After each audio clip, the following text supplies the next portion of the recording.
கோவையில் நடைபெற்ற அகில இந்திய ரியல் எஸ்டேட் கூட்டமைப்பின் கோவை மண்டல பொறுப்பாளர்கள் ஆலோசனைக் கூட்டத்தில் கூட்டமைப்பின் நிறுவனர் மற்றும் தேசிய செயலாளர் டாக்டர் ஹென்றி கலந்து கொண்டு ரியல் எஸ்டேட் துறை சார்ந்த பல்வேறு சவால்கள் குறித்து ஆலோசனை நடத்தினார்.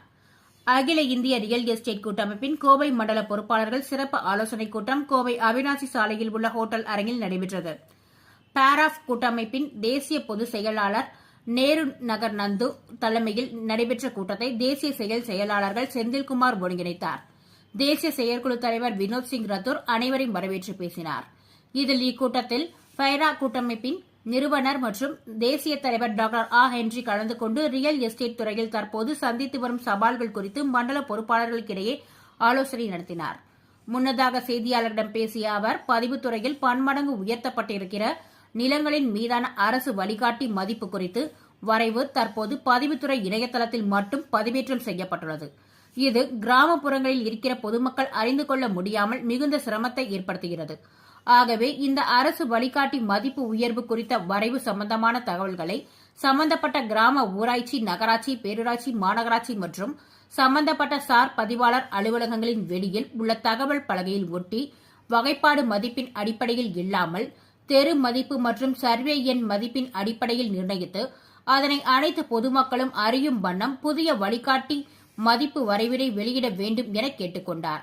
தொடர்ந்து பேசிய அவர், ரியல் எஸ்டேட் தொழிலுக்கு ஆதாரமாக விளங்கும் பொது அதிகார ஆவணத்திற்கு விண்ணை மட்டும் முத்திரை தீர்வை கட்டணம் 1% மற்றும் கண்ணை கட்டும் பதிவு கட்டணம் 1% என்ற கட்டணத்தை திரும்ப பெற்று முன்பு இருந்தது போல பதிவு கட்டணம் மற்றும் ரூபாய் 10,000 என மாற்றியமைத்து உடனடியாக நடைமுறைப்படுத்திட வேண்டுமாறு கேட்டுக் கொண்டார்.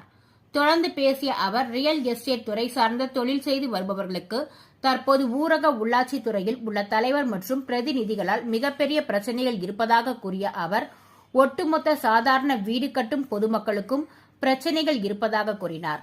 உள்ளூர் திட்ட குழுமம் போன்ற துறை சார்ந்தவர்களிடம் இருந்து போதிய அனுமதி பெற்றிருந்தாலும் இந்த ஊரக உள்ளாட்சி பிரதிநிதிகள் எங்களை போன்ற ரியல் எஸ்டேட் செய்யும் தொழில் முனைவோர்களை ஊக்குவிக்காமல் எங்களை நசுக்குகின்ற வகையில் 1 ஏக்கருக்கு 10 லட்சம் ரூபாய் வேண்டும் என பங்கு கேட்பதாக வேதனை தெரிவித்தார்.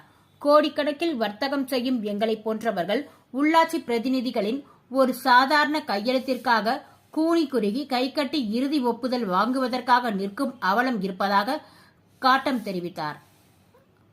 அனைத்து ஆவணங்களும் அரசு விதிகளின்படி சரியாக இருந்து தர சான்றிதழ் கொடுத்தாலும் இறுதி ஒப்புதல் தருவதற்கு ஊரக உள்ளாட்சி தலைவர்கள் இழுத்தடித்து பாடாய்படுத்துவதாக கூறிய அவர், இதனால் நிம்மதியாக தொழில் செய்ய முடிவதில்லை என வேதனையுடன் கூறினார். எனவே இறுதி ஒப்புதலை ஒற்றை சாளர முறையில் கொண்டு வந்து டிடிசிபிஏ கொடுத்தாலே போதும் என்றார். பஞ்சாயத்து தலைவர்கள் துறை சார்ந்த பொறியாளர்களைப் போல பல்வேறு காரணங்களை கூறுவதாக தெரிவித்த அவர், எனவே தயவு செய்து இதை அரசு கவனத்தில் எடுத்து இறுதி ஒப்புதல் கோரி விண்ணப்பித்ததால் 15 நாட்களுக்குள் கொடுக்க நடவடிக்கை எடுக்க வேண்டும் என கேட்டுக் கொண்டார். கூட்டத்தில் தேசிய மற்றும் மாநில பொறுப்பாளர்கள் கண்ணன் என்கின்ற Bala Shanmugam, Chandrasekar, Karthik, Ganesan, Muralidharan, Ramanathan, Shyam Karthik, Sureshkumar, Wilson, P Thomas, Karuppasamy, Balasubramani, Viji, Ashok Kumar, Nivas, Ganeshkumar, Selvakumar, Thiyagarajan, Viswanathan, Karthik, Sindhu, K Ramamoorthy, Harikrishnan, Kannan Kumar, Krishnamoorthy, Saravanakumar, Prabhu, medical Narayanan, Theerthagiri, Santhoshkumar உட்பட கோவை மண்டல பொறுப்பாளர்கள், தேசிய, மாநில, மாவட்ட, தாலுகா நிர்வாகிகள் என பலர் கலந்து கொண்டனர்.